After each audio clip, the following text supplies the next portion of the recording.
रायपुर नामक गांव में रोहन नाम का एक लड़का अपने माता पिता के साथ रहता था। रोहन बहुत ही आलसी था। वो ना तो स्कूल पढ़ने जाता था और ना ही कोई काम करता था।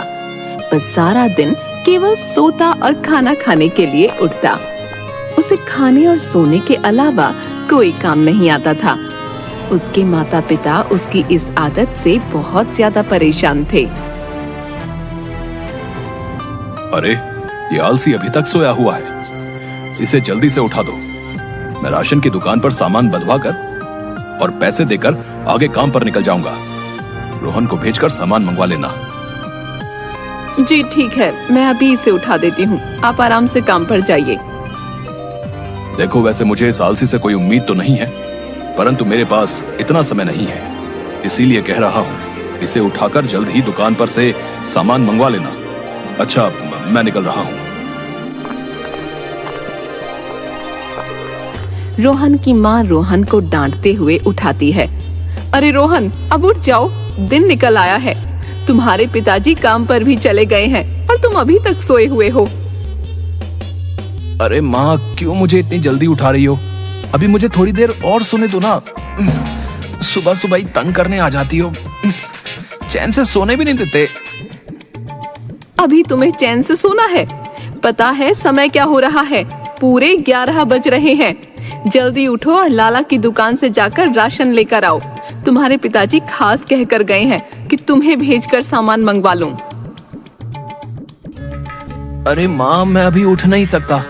मुझे थोड़ी देर और सोने दो और तुम यहाँ से जाओ। मुझे परेशान मत करो। कैसा आलसी लड़का है। ऐसा आलसी तो मैंने दुनिया में कोई नहीं देखा। जवान लड़का होकर भी दिन भर एक काम नहीं करता। ना तो अपने पिताजी का हाथ बंटाता है और ना ही घर का कोई काम करता है। पता नहीं इस आलसी की जिंदगी में क्या होगा। आखिरकार मजबूर होकर रोहन की माँ को भी राशन का सामान लेने जाना पड़ा। रोहन के पिताजी को जब इस बात का पता चला तो उन्हें बहुत गुस्सा आया। आखिर ये लड़का किस मिट्टी का बना है? इसे जरा सी भी शर्म नहीं आती। रोहन के माता पिता रोहन के आलसी होने की वजह से बहुत परेशान रहते थे। वो कोई काम नहीं करता था। एक दिन रोहन के पिताजी की तबीयत थोड़ी खराब थी और उन्हें एक जगह कुछ जरूरी सामान भिजवाना था। देखो रोहन, आज मेरी तबीयत कुछ ठीक नहीं है। तुम्हें मैं एक एड्रेस लिख कर दे रहा हूँ। इस पते पर जल्दी से ये सामान देकर आ जाओ। रोहन को 4-5 बार कहने के बाद भी वो बिस्तर से नहीं उठा तो रोहन के पिताजी को बहुत गुस्सा आ गया। तुम कितने बड़े हो गए हो और एक ढीले का काम नहीं करते। तुम्हें आराम से बैठकर बस खाना खाना आता है। दिन भर में एक पत्ता नहीं हिलाते और खाने को तुम्हें तीनों समय चाहिए। अब ऐसा नहीं चलेगा। यदि तुम कल से मेरे साथ काम में मदद नहीं करोगे तो तुम्हें खाना और कोई खर्चा नहीं मिलेगा। अपने पिताजी की ऐसी कठोर बातें सुनकर रोहन को भी गुस्सा आ जाता है और वो बोलता है, मुझे नहीं चाहिए आपका खाना और खर्चा। आप अपना खाना अपने पास रखें। मेरे लिए मेरे भगवान ने कोई ना कोई रास्ता तो सोच ही रखा होगा। मैं यहाँ से चला जाऊंगा और अपना खर्चा खुद उठा लूंगा। आप लोगों को मेरी वजह से परेशान होने की जरूरत नहीं है। वैसे भी इस घर में मुझे चैन से नींद नहीं मिलती। सारा दिन मुझे ताने सुनने पड़ते हैं। इससे तो अच्छा है कि मैं यहाँ से चला ही जाऊं। ये कहते हुए रोहन गुस्से में घर से निकल गया। रोहन की माँ उसके पीछे पीछे भागी और उसे रोकने की कोशिश की। अरे रोहन बेटा, सुनो तो, अपने पिताजी की बात मान लो। वो तुम्हारी भलाई के लिए ही कह रहे हैं। हमें छोड़कर मत जाओ। रोहन की माँ रोहन को पुकारती रहती है पर रोहन गुस्से में घर से निकल जाता है। रोहन की माँ रोते हुए रोहन के पिता से कहती है, देखिए, आपको इतना गुस्सा करने की क्या जरूरत थी। अब रोहन यहाँ से चला गया ना। वो हमारा इकलौता बेटा है। भला वो बाहर जगह जगह धक्के खाएगा तो क्या हम चैन से बैठ पाएंगे? मैंने तो उसे डराने और सीधे रास्ते पर लाने के लिए ये सब कहा था।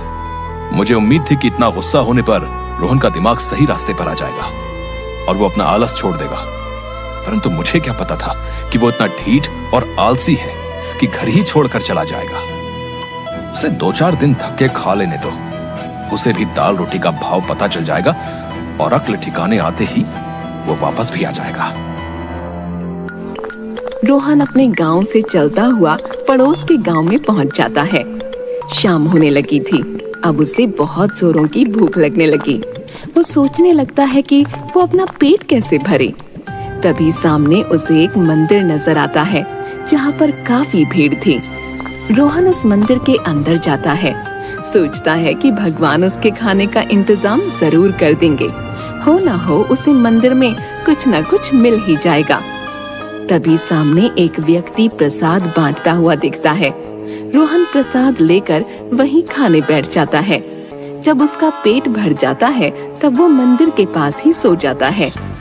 रात को जब मंदिर बंद करने का समय आता है तो वहाँ के पुजारी रोहन को मंदिर में सोया हुआ पाते हैं। राजू, देखो वहाँ एक लड़का सोया हुआ है, उसे उठाकर यहाँ मेरे पास लेकर आओ। राजू वहाँ जाकर रोहन को उठाता है और उसे पुजारी जी के पास लेकर आता है। बेटा, तुम कहाँ से आए हो और यहाँ क्यों सो रहे हो? क्या तुम्हारा कोई घर बार नहीं है?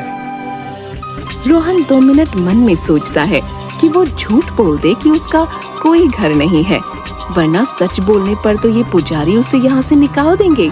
फिर वो कहाँ खाना खाएगा और कहाँ आराम करेगा? जी नहीं, मेरा इस दुनिया में कोई नहीं है। मैं अपने चाचा के साथ रहता था, परंतु अब उन्होंने भी मुझे अपने घर से निकाल दिया है, तो मेरे पास खाने और रहने के लिए कोई ठिकाना नहीं है। आप मुझे अपने मंदिर में रहने की इजाजत दे दें। ठीक है, तुम यहाँ रह सकते हो। मंदिर में बहुत से भक्तों का आना जाना लगा रहता है। तुम राजू के साथ मिलकर मंदिर की साफ सफाई कर दिया करना और राजू के साथ ही कमरे में रह लेना। रोहन मन ही मन खुश होता है। चलो, काम बन गया। मुफ्त में ही रहने और खाने का उसके भगवान ने इंतजाम कर दिया। रोहन मंदिर में ही रहने लगता है, पर अपने आलस को नहीं छोड़ता। राजू अकेला ही सारा दिन मंदिर का काम करता रहता, परंतु रोहन उसका कोई हाथ नहीं बंटाता और ना ही वो खाना बनाने में उसकी कोई मदद करता। पर खाना खाने के समय सबसे पहले तैयार बैठ जाता। कुछ दिन ऐसा व्यवहार देखने के बाद राजू पुजारी जी से कहता है, पुजारी जी, ये जो नया लड़का आपने मंदिर में रख लिया है, ये किसी काम में कोई हाथ नहीं बटाता। वैसे तो मैं अकेला ही सारा काम संभाल रहा था, परंतु यदि अब ये भी यहाँ रह रहा है और खाना भी खा रहा है, तो इसे मेरे काम में कुछ तो मदद करनी चाहिए।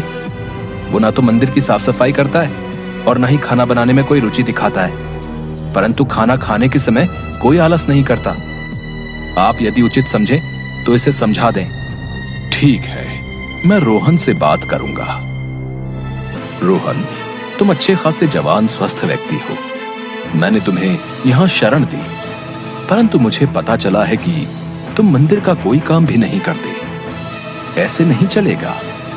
यदि राजू काम कर सकता है तो तुम क्यों नहीं? कल से तुम्हारी कोई शिकायत न मिले। रोहन को पुजारी की बातें सुनकर गुस्सा आने लगता है और वो मन ही मन सोचता है, पुजारी बहुत उपदेश दे रहा है और मुझे काम करने की सीख दे रहा है। भला मुझसे कोई काम करवा सका है? मैंने अपने बाप की ना सुनी तो भला पुजारी कौन है? मंदिर से गहने चुराकर आज रात ही यहाँ से भाग जाता हूँ। इतने गहने बेचकर तो बहुत समय तक आराम से बैठकर खाऊंगा। ये गहने मूर्तियों पर चढ़ा रखे हैं, इसका भला क्या फायदा? मैं नहीं यहाँ से ले जाकर बेच दूंगा और आराम से बैठकर खाऊंगा। बस इसी तरह का प्लान बनाकर रात को रोहन पुजारी और राजू के सोने के बाद चुपचाप मंदिर का दरवाजा खोलकर सारे गहने एक पोटली में बांध लेता है। वो चुपचाप जैसे ही वहाँ से भागने लगता है, तभी सामने पुजारी, राजू और गांव के कुछ लोग आ जाते हैं। उन्हें देखकर वो मन में बहुत घबरा जाता है और हकला कर कहता है, अरे आप लोग यहाँ कैसे आ गए? वो तो मैं गहने साफ करके मूर्तियों पर पहनाने लगा था, मैंने कोई चोरी नहीं की। तुम रंगे हाथों पकड़े गए हो, तो अब तुम अपनी सफाई दे रहे हो। भला पोटली में बांधकर गहने तो एक चोर ही ले जा सकता है। तुमने चोरी की है। ये तो भला हो राजू का, जिसने तुम्हें दबे पांव मंदिर की तरफ जाते हुए देख लिया तो उसे तुम पर शक हुआ।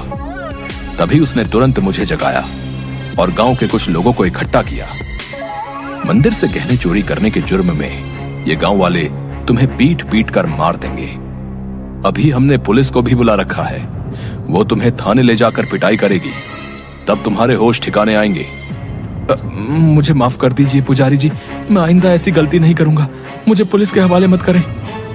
पर उस चोर की बात कोई नहीं सुनता और उसे पुलिस के हवाले कर दिया जाता है। पुलिस रोहन की खूब पिटाई करती है और उससे पूछती है कि उसका इस दुनिया में कोई है तो उसे बुला ले, वरना जेल में पड़ा रहे। रोहन को कोई रास्ता नहीं सूझता तो वो अपने घर संदेशा भिजवाता है। उसके माँ बाप को जैसे ही पता चलता है वो दौड़े दौड़े थाने में आते हैं और उसकी जमानत कराकर उसे छुड़ाकर घर ले जाते हैं। इस घटना के बाद रोहन बहुत ही शर्मिंदा होता है और अपने माता पिता से माफी मांगता है। माँ पिताजी, आप लोग मुझे माफ कर दीजिए, मैं इतना बड़ा हो गया परंतु फिर भी मुझे जरा सी भी समझ नहीं आई। आप लोग मुझे कितना समझाते थे कि आलस की गंदी आदत छोड़कर मैं कुछ काम करूं, परंतु मैंने नहीं सुना। आज जब मुझे आप लोग थाने में छुड़ाने आए तो मुझे एहसास हुआ कि मैं कितना गलत था। आखिर माँ बाप अपने बच्चे का कभी बुरा सोच भी नहीं सकते।